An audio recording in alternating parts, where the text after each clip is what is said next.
So I had just finished my walk around Buttonwood Park, and I was headed back to my car when I spotted Ken. Ken's 50 years old, and he'd never been health conscious since I had known him, so seeing him out for a walk was a little unusual. I didn't expect what he was going to tell me next.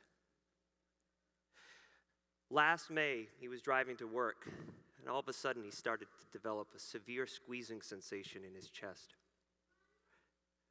He couldn't breathe. He felt like he was going to vomit, and he started to have drenching sweats. He knew he was having a heart attack, and somehow, despite all those symptoms, he was able to drive himself to the hospital. And the first thing that he thought about when he got to the hospital was about his 3 sons being fatherless.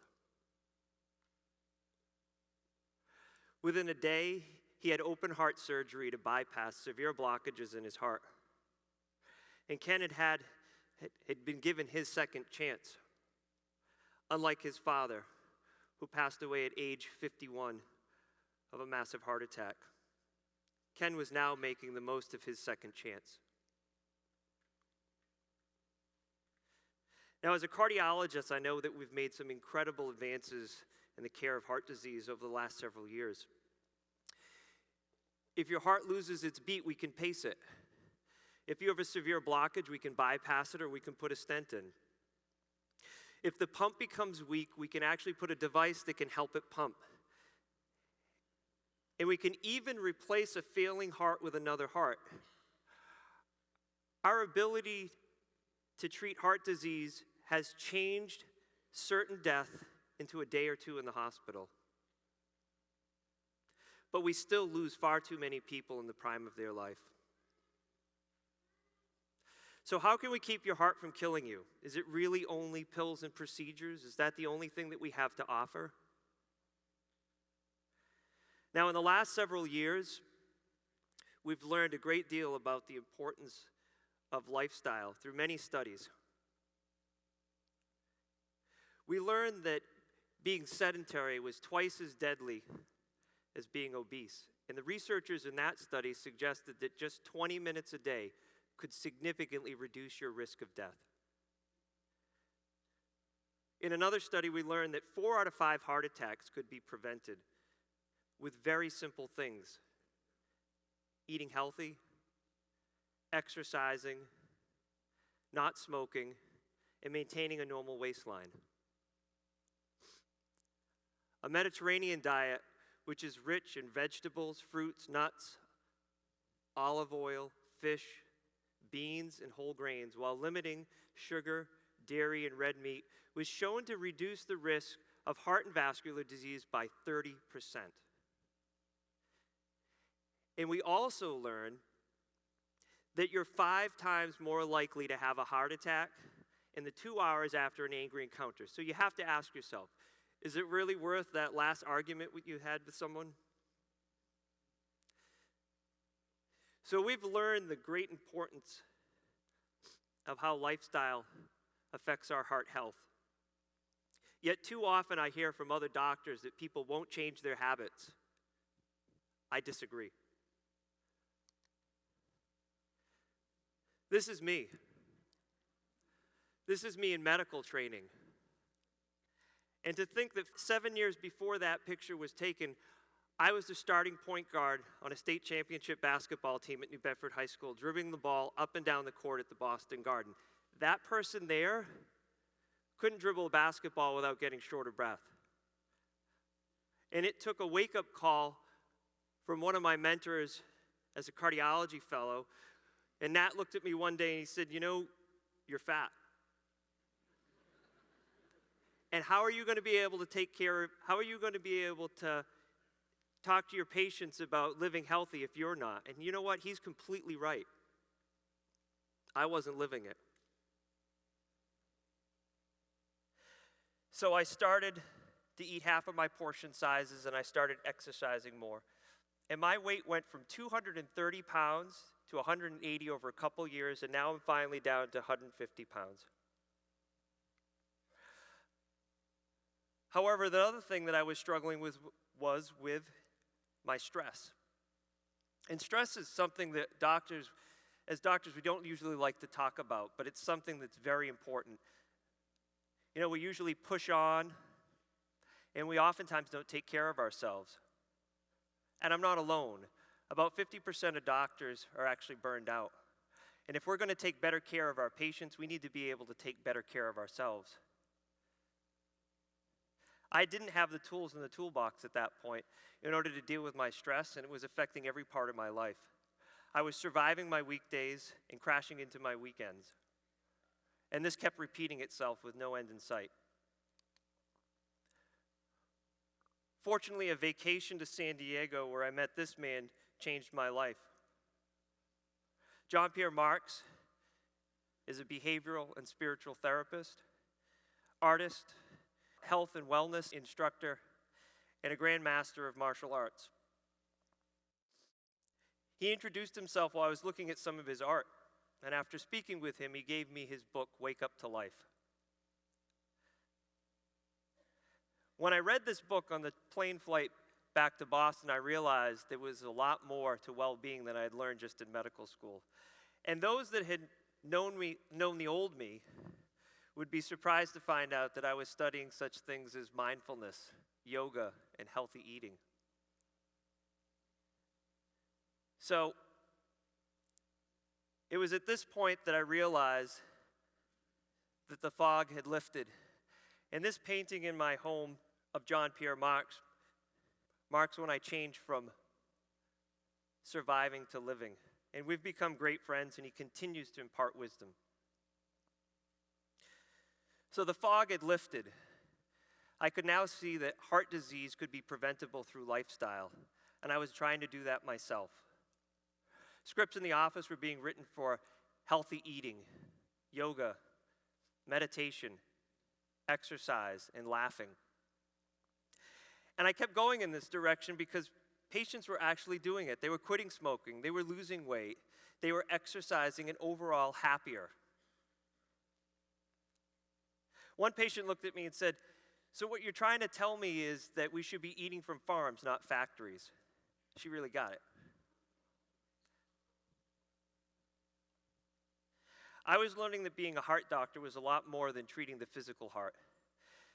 It was about helping patients realize that they are their own best doctors.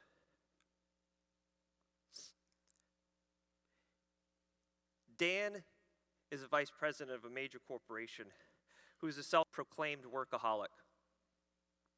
He was working long hours overseas on a project and not taking care of himself. He was eating fast food and his clothes were no longer fitting him. He wasn't sleeping and he wasn't exercising. And he had none of the typical risk factors for heart disease. He didn't have diabetes, he didn't have high cholesterol, and he didn't have hypertension. But one night, he started to develop severe squeezing chest discomfort. But of course, it couldn't be a heart attack because he had none of those risk factors. He kept brushing it off. But when it wouldn't go away, he had his friend take him to the nearby hospital, where the tests suggested that he was in the midst of having a major heart attack. But he still wouldn't believe it. So he actually had placed a phone call to me before he would undergo any procedures. And that was the longest second opinion of my career, 8,000 miles away. I was on the phone with another cardiologist and Dan discussing what was going on, and it was clear he needed to have a stent placed. And that was done, and he had almost no heart damage.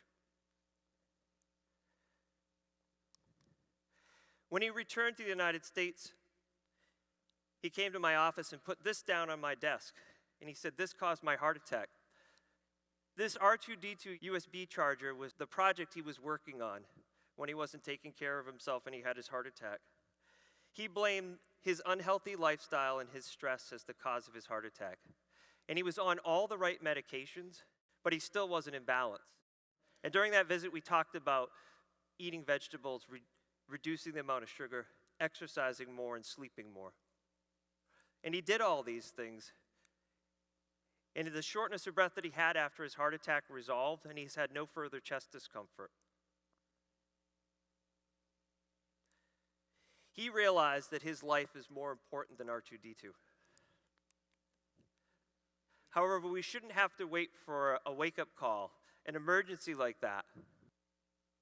This article was in the local newspaper.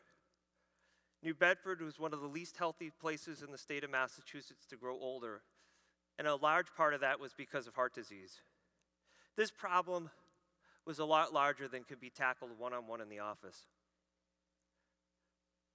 This is when I started to think more like a coach than as a doctor, and laced up the sneakers. On the first Saturday in April of 2014, we had a wellness walk around Buttonwood Park. At this 2-mile walk, we had people from all over our community, including people that have had heart attacks, stents, open heart surgery.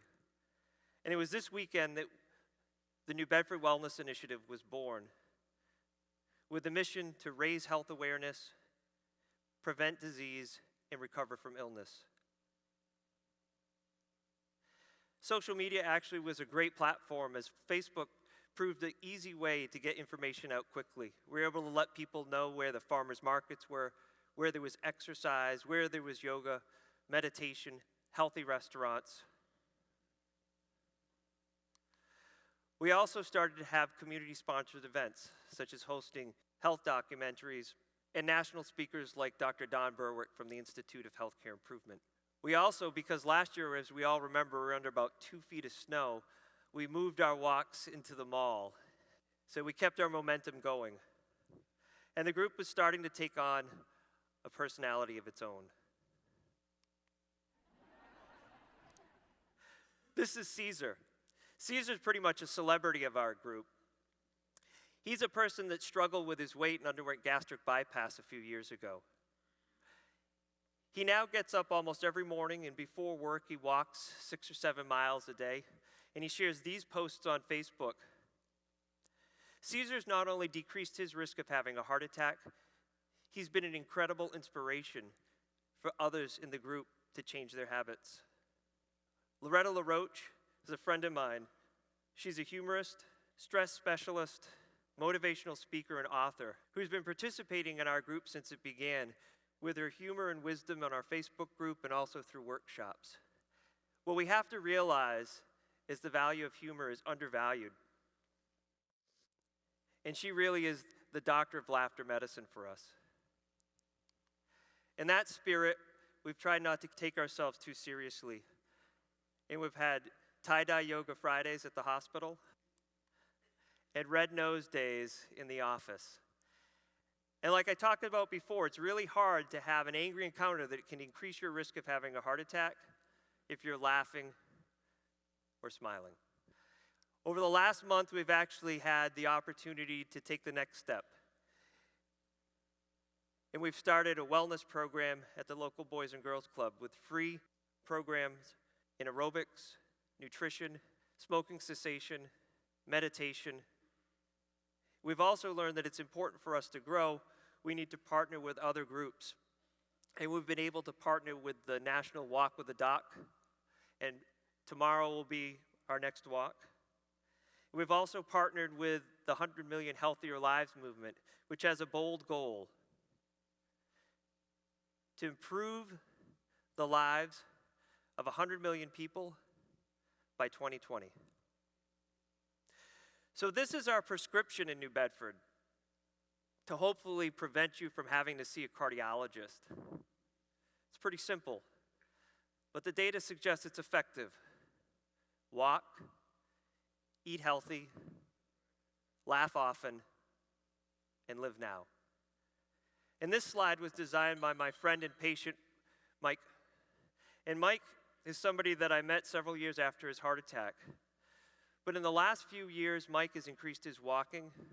He practices yoga and meditation. And he's so proud of his healthy cooking that he shares it on Facebook with us. Mike's been able to transform his life and prevent himself from having another heart attack. I'm grateful for the opportunity to return to my hometown and practice medicine and share these stories with you, which motivate me every day. We're building a community in New Bedford that is taking one step at a time to prevent heart disease. so can your community. Get moving, get healthy, and be well. Thank you.